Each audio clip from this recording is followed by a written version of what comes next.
嗨，大家好，我是阿用。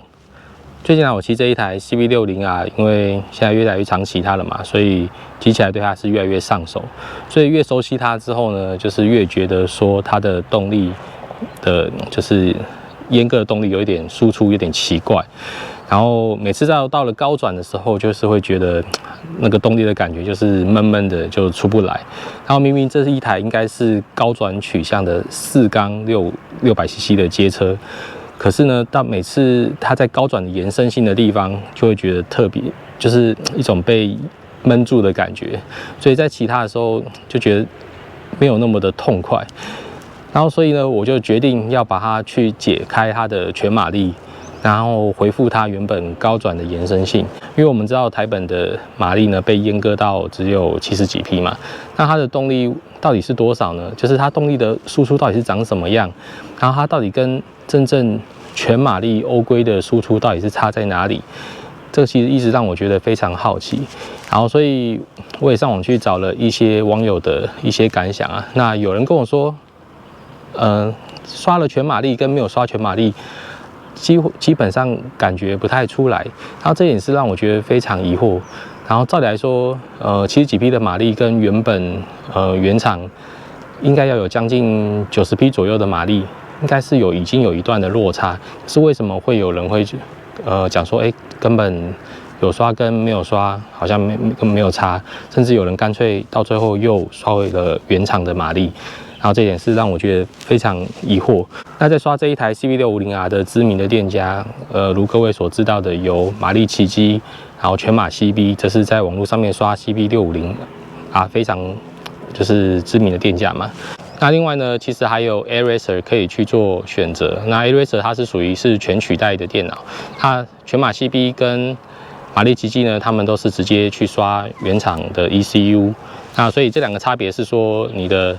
原厂的 ECU 这边刷完的话，你的其他的功能都还是会保留着。可是如果你采用的是 A-Racer 的全取代电脑呢，你在刷完之后，那你在电脑的晶片钥匙跟车柱熄火就会没有功能，就会失效。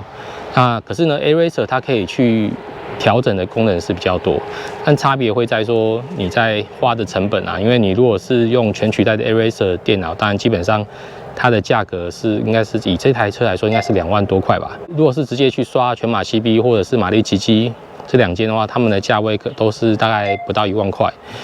那所以这两个地方的成本基本上就差了1倍左右的价格。那这地方就是可能车友在刷之前可以斟酌一下。那可是呢，其实我自己还蛮想知道，到底刷出来之后，我的动力的输出到底跟原厂的是差在哪里？那如果是去找马力奇迹或者是全马 CB 的话，它可能没有办法去让我去看到我这台车子刷出来的样子嘛。那再加上说我自己本身我住桃园，他说我们很多桃园车友呢，我们都会去找新义车业的侯老板，因为他在桃园这边，他是帮很多的车友都有去刷他们的车子的ECU， 然后去调整 ECU tune 这个 ECU 的动力的输出曲线，他是非常知名的，非常有经验。那同时呢，你在刷完之后，或者是调整完之后，他可以马上去上马力机，它的马力器是 Dynojet 250i， 就是业界公认非常有公信力的马力机，然后所以可以马上上去验证一下，说我到底这台车子的动力输出是长什么样子。那这样的话，我也是满足说我自己的一个求知欲、一个好奇心啊。那在新义这边，它的双马力软体基本上就是2个，那一个就是Woolwich Racing， 那另外一个软体呢是 Dingsport。那这2个软体呢，它各自有对应不同的范围的机种啊。Woolwich Racing 它可能有涵盖部分的车种，那其中有另外一个部分的车种就是由 Dingsport 这边去 cover 这样。OK， 那所以以这台来说的话，应该Woolwich这边它是有这台车子，所以我就请那个新义的侯老板帮我去刷Woolwich的。那Woolwich我们一开始在刷之前呢，当然是先在新义这边先上马力器去看一下原厂的马力输出曲线是长什么样子。那原厂的动力呢，你可以看到在马力的输出在9000转的时候，很明显的动力就会被抑制住了，那你马力就没办法再持续的就是往上升。然后在这个地方，其实很明显的看到说这是在公有的地方被限制住，而且台本的这个 ECU 的这个马力动力的油土呢，其实长得真的还蛮奇怪的。就是一般来说，比如说 MT-09的油土，或者是其他厂牌的或者是比如说 Kawasaki 他们的车子的油土，它被抑制住的曲线，大部分都会是让它维持一个稳定的。可是这一台 CBR60R 在台本在给这个油土的时候，在阉割马力的那一段，居然是一个奇怪的一个锯齿状，所以这也是在高转马力的时候的动力输出，其实都会变得是有一点不是很稳定的情况。就基本上你过9000转之后，你的动力输出就开始变得有一点波动型的，然后所以在骑起来的时候就不是那么的顺畅。接着呢，我们刷完无理取的油土之后，我们发现萤幕上面就是一直有那个警示灯一直在闪烁。那我们一开始想说这可能不是什么大不了的，可能就下掉就好。可是后来发现，这个警示灯它代表的意思是它感测不到就是曲轴感知器的讯号，然后所以它一直就是出现这个警报一直在闪烁闪不停。那基本上它是不影响功能，可是这个警报却一直是存在的，没办法去消除。那所以这地方就变蛮困扰的。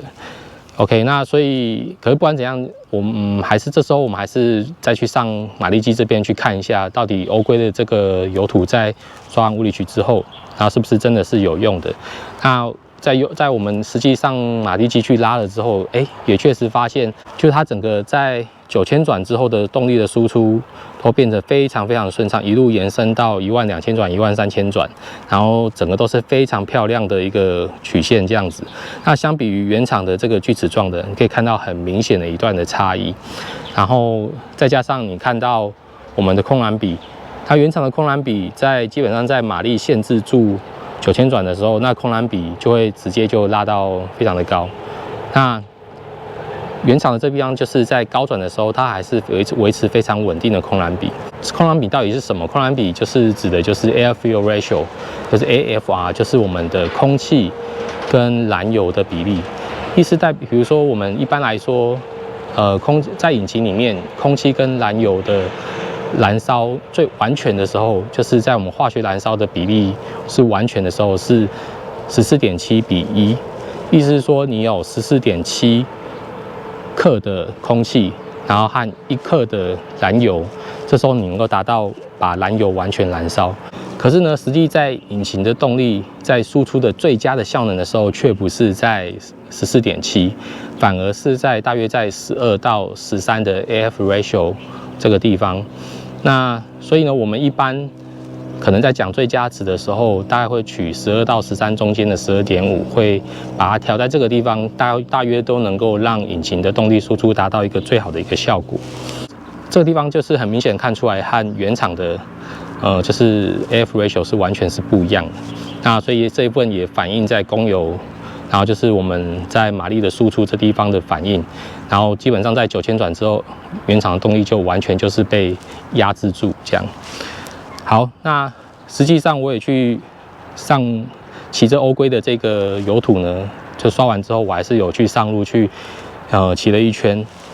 那骑了一圈之后，我去测试它的高转的动力输出呢，也是非常非常的顺畅，就是完全就没有像之前就是原本到了9000转之后，你的动力就好像就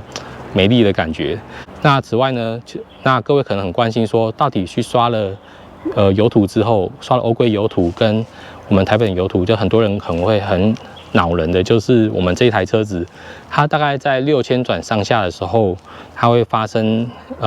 引擎的这部分的一些车架这些共振，它这共振就是会从你的就是我们的 foot pad， 就是脚踏这边，它会一路的，就是你会感觉到你的脚底就是那个麻的感觉，然后油箱的，就是你的两侧的大腿，你在贴油箱的地方，你也会感觉到就是那个很高频的那个共振的震动。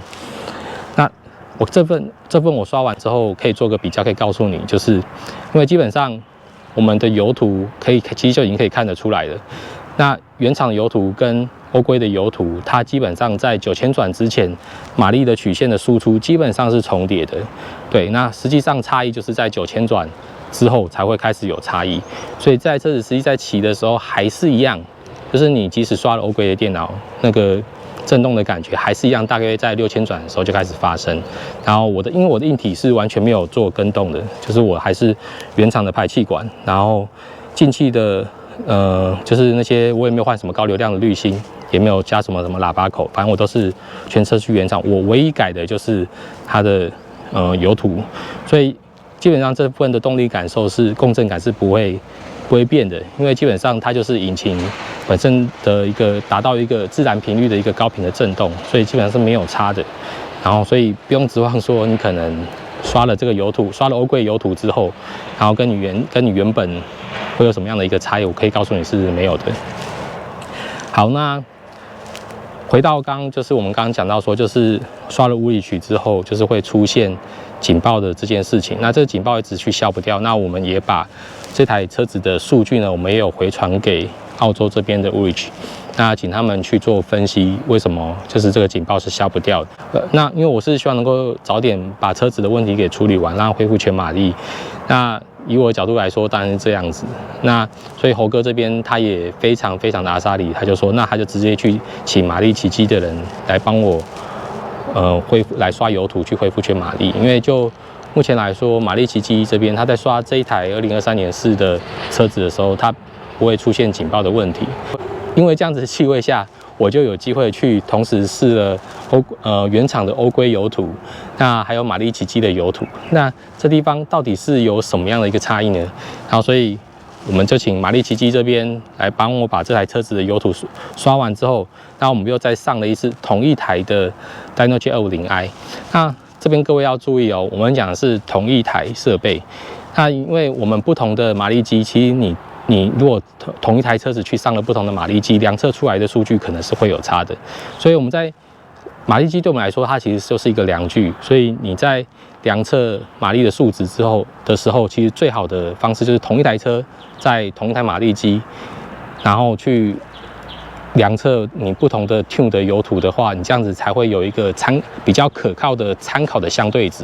因为虽然可能某一台马力机它可能量出来的马力的峰值也许是比如说是80 PS 好了，但是另外一台马力机同一台车子它也许量到的也许是82 PS， 这中间也许就会有几匹马力的一个差异。那所以这就是很多人会有争议说，为什么某一家店家它刷出来的马力比较大，那或者某一台店家刷出来马力是怎么样的？那可是其实差异可能当然可能也许真的是店家的油图是有差的。还有一个可能的怀疑点就是说，就是马力机的差异。可是呢，这一次因为我的这台车子它是在同一台的 Dynojet 250i 这边去做的量测，所以我们量出来数值就会基本上它的参考性就会蛮具有价值的。因为你可以看到同一台车子它有3种油图的差异，一个就是台规的油图，然后另外一个就是欧规的油图，然后再来就是马力奇迹的油图。那所以这油图在同一台设备量出来的一个比较的差别是长怎么样 ？OK， 那接下来我们来看一下就是马力奇迹的油图的一个比较。那可以看到马力奇迹的油图也是一样，在9000转之前，基本上大概也是在几乎我觉得是差异是不大了。那可是呢，它在最后的最高的马力值的地方，马力奇迹的马力值可以稍微比欧规的马力值大概是多了1匹马力左右。然后你可以看到它的 AF ratio， 马力奇迹的 AF ratio 呢，大约是 tune 在12.4、12.5左右，就是它比较接近，可能业界可能比较认为说马力输出最佳的一个范围的一个中间值。OK， 那这个值会差异在哪边呢？就是你可能 AF ratio 的值，也许你调的稍微高一点点，可能会让你的动力的输出会比较好。就是当然你想说，那我为什么我就不把 AF ratio 再调高一点，这样不是有更高的马力吗？可是你要想说，这个地方也不能够乱调啊。人家会讲说，最佳的值就是有它的道理。就今天如果当你的 F ratio 你再高的时候，反而可能会让你的引擎的头段或的那个温度可能会变得就是引擎温度会变得比较高，水温会比较高。不过很可惜的就是说，我们这一台 CB650啊，它的温度的显示呢，它只是用格数，它没有办法从数值这边去判断到底温度差异的多少。那不过我是觉得，可能它从12只调到差异到12.5的话，也许这已经算是比较保守一点了。所以我觉得应该对于温度的影响，实际温度的差应该是不大，或可以让马力多了大概将近1匹，其实也是蛮不错的。那这个地方各有各自的一个差别跟好处啦，只是说我是觉得你可能一般人对于这个EP的差异啊，应该是感觉不太出来，所以这个就变成是看个人的选择。那如果你是很在意说一定要多那一匹的马力的话，那你可能就去找马力奇迹这边去刷它的油图。那如果你不觉得还好，那你是希望比较原厂控的马力油图输出的话，那你可能就是去刷乌里奇的欧规的油图这样。那当然，如果你已经刷的话，那我觉得你也可以，当然你可以去拉一下马力。假设你觉得骑起来怪怪的，那你就不如就实际去拉一下马力，去看一下你这台车子到底是不是刷了之后是真的是有效果，还是只是刷心理作用的。那各位一定也跟我一样很好奇，说在刷之前跟刷之后到底是差异是怎么样呢？那我们这次也下重本了啊，因为我们在台湾这边做这样的测试是绝对不合法的啊。那各位一定要像我一样当个守法的骑士。所以呢，我们这个地方测试绝对不能够在台湾这边测啊。所以我们就决定要到一个合法的地方，我们要把它运到德国的纽柏林，那我们去无限速的高速公路上面去做测试。OK， 那这一台呢，我们在原厂的动力的时候，我们实际在测试，大约你一直加速加到大概160之后，就开始你会觉得尾数这边就开始拖了。那一路拖，可能5档9000转，大约是160。那一路拖到最多大概200，大概就没办法再上去了。那在刷完马力77的油图之后呢，我们接着又把车子又送到了德国的无限速的高速公路啊，我们再去做了第2次的测试。然后在测试的过程，你会发现，一路上的动力每一次从低转的时候，一路可以啪一下子就可以到破万转。其实这个地方的输出都是到万转之后都非常的顺畅。可是，一直大概到了4档之后，然后后面的万转之后的动力，当然就开始会比较勉强一点啦。那5档的时候还行，还能够再继续从1万转可以拉到12000转，应该都是没有问题的。可是到了6档的话，其实动力就会比较会有点卡在1万转左右。那你后面要持续再拉到11000转，就是要花比较长的时间。那可是这时候的时速也差不多也到了210、将近220的这个表述了。那所以我觉得这台车子应该，假设真的把动力完全给用完的话，应该在6档12000转、13000转，应该可以到达真的极速240。但是因为这个是路况的关系啦，我们实际在道路测试的时候呢，即使是在德国的无限速高速公路，我们这边在测试的时候也是要注意安全的啊，所以后面再拉那个时间实在是太长了，所以这地方我们就大概稍微拉到大概转速这边已经卡了一段时间，我们就不再继续去拉尾数，因为可能前面的这个路况啊，可能还会有什么东西不知道，所以为了安全起见呢，所以我们在这个地方就稍微就停着，因为其实你一直在拉那个尾端最后的尾数，其实意义不大，因为你虽然说速度也许可以上到240，可是那花的时间太久。那这个地方其实并不是它非常好的一个动力的区间带，所以大家就知道说这台车子在5档的时候，它要上到200多，其实一路上面都还是 OK 蛮顺。那如果你要用6档这边去加速到200多的话，然后200到210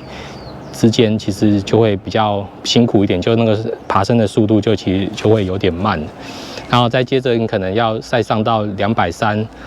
240的话，那这台应该国外的车友他们也有去实测过啦，应该是240应该是 OK 的，表述240应该是 OK 的。但是我们自己在测试的时候呢，我们大概知道，它速度上的比较快的这个区间，大概就是从0到210左右，这大概就是现在目前刷马力奇迹，甚至可能欧规的电脑这样子也是，应该输出的地方应该是差不多，就大概是这样子。好，那接着呢，我们再跟大家来分享一下，就是这台车子，我们当然不是在讲极速啦，就是我们一般在路上在骑的时候的差别的感受是怎么样。那我们实际上路大家来体验。好 ，Let's go。好，那我们来实际上路来体验一下吧。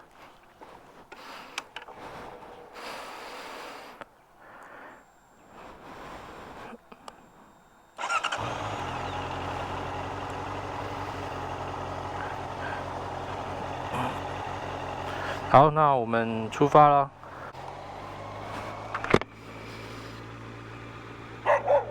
哦，狗狗不要凶嘛！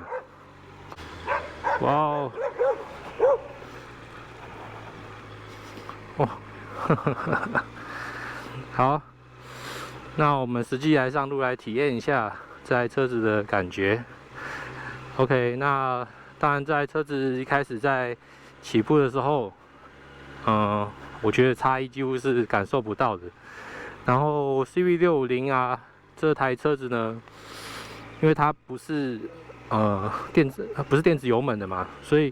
我觉得你可能也许是因为这样，就是有时候在降低速的时候，你看我们在油门这个间隙这个地方，你可能有时候稍微开一点点的时候，你就会感觉到，车子好像有一点爆冲的这个感觉。这也是为什么。我这个人是比较喜欢电子油门的关系啦，因为像那种传统的钢索式的油门啊，它在拉这个动力的时候，看就是它没有办法像电子油门的那个动力的输出那么的细致，那个感受没有办法那么的细致。对，所以我自己是对这个地方是比较不喜欢。不过如果你赶快的去把速度给拉起来的时候，就变成是，其实你可以忽略掉它这一段的一个 jitter 这个跳动，它其实就不会让你那么明确的一直感受到。可是假设你一直停留在就是它的油门，这一段它的一个 free play 的这一段，然后你大概在这一段切到说有感受跟无感的这个地方，你一直停留在油门这一段的开度的时候，就会很容易感觉到这个输出就是不是会那么的稳定。OK， 好，那我们来，那速度这边转速，你如果加到2000转、3000转、4000转，这个一路的感觉其实都还是蛮稳定、蛮顺畅的啊。那这地方也跟原厂的动力输出呢，其实基本上也是差不多，让你感受不出来说有什么样的不同。对，那我们还是先用1档来体验一下好了。OK， 那你看我这样一路拉 ，OK， 现在6000转左右的时候，从屁股的那个麻震感啊，然后油箱的那个震动感、麻震感，那个还有脚踏这边，特别是我觉得好像，就是左边的脚踏，然后也会。那个震动感都是蛮明显的，我觉得就是这一台的差别，所以这个震动感会让我觉得很想要在脚踏上面加一个橡胶垫，然后让我去抑制一下那个脚踏的震动。那这个地方的解决，也许你穿个厚一点的车靴的话，那或是像有内靴的那种车靴，应该这个体感就比较不会感觉到你的脚踏的地方会有这个震动。那裤子你可能就是穿厚一点的。也许是你的防摔衣裤啊，然后全套的那个防摔衣，那可能也会有助于让你不会那么明显感受到那个麻震。可是如果你是穿牛仔裤的话，这地方就会很明显，你的屁股、大腿都还是一样的会去感受到这地方的震动。然后基本上你的动力输出啊。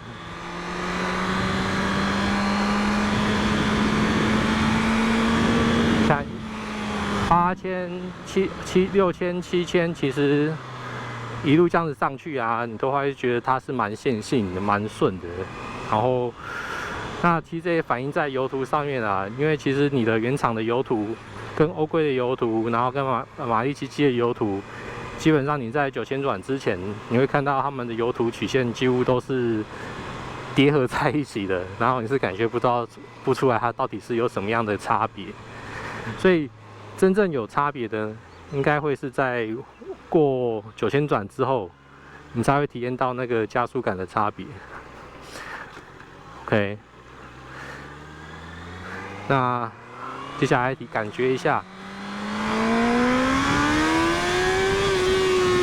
你看，哇，一路以前呢，其实你到了8000转、8000、9000的时候，你大概。就已经会想要收油门了，因为你过9000转之后啊，你就不会再体验到像这种的加速感。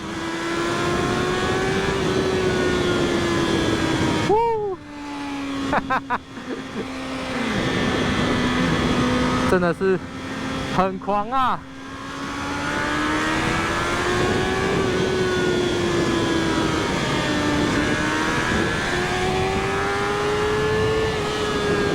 哦，对了，马力奇迹的油图呢，跟欧规的油图其实还有一个差异啦，就是欧规的油图它的断油点是在13000转。马力奇迹的油图的断油点好像是有延后500转左右，大概是到13500转的时候它才断油，所以马力奇迹的油图的断油点是比较后面的。那这用意呢，当然理论上它可能可以让你多炸一点的极速出来，但是像我们实际测试呢，其实基本上你6档。大概就会卡在10000转左右，就会开始上去，就会很慢的。那你要用到13500转的话，这个才断油，这个地方基本上是没有什么太大的意义了，对啊。所以其实整体来说，当你的断油点比较后面，也有一个风险是有可能你对你的引擎的耗损，你经常用到断油点13500转的话，对于引擎的耗损也会比原厂的断油点会来得高啊，因为你原厂的断油点比较前面。还是比较针对引擎的保护性这边去做的设定，所以这个油图呢的喜好呢，真的就是看个人啊。有些人就希望能够把引擎的动力呢尽量炸出它的极限，然后 Air-Racer 的动力呢，当然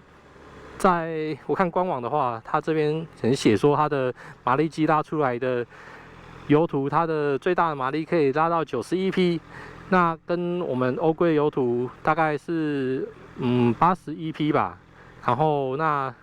马力奇迹的油图大概是82匹左右，大概就差了将近10匹。啊，这地方我也是蛮好奇它是怎么样去拉的。然后不过可以从它油图，它是有从前面9000转之前，其实就已经可以看得出来马力有比原厂油的那个曲线还要再多了，开始已经有上升了。所以这也是比较合理的啦，因为它可能整体都有把动力的供油地方都有在想办法去炸出更多的动力出来。OK， 不知道，不过 maybe 它的输出也是有根据，也是有把它的新排气管也有做修正，然后所以这边它的得出来的这个最后的马力的油图可能会有点不太一样。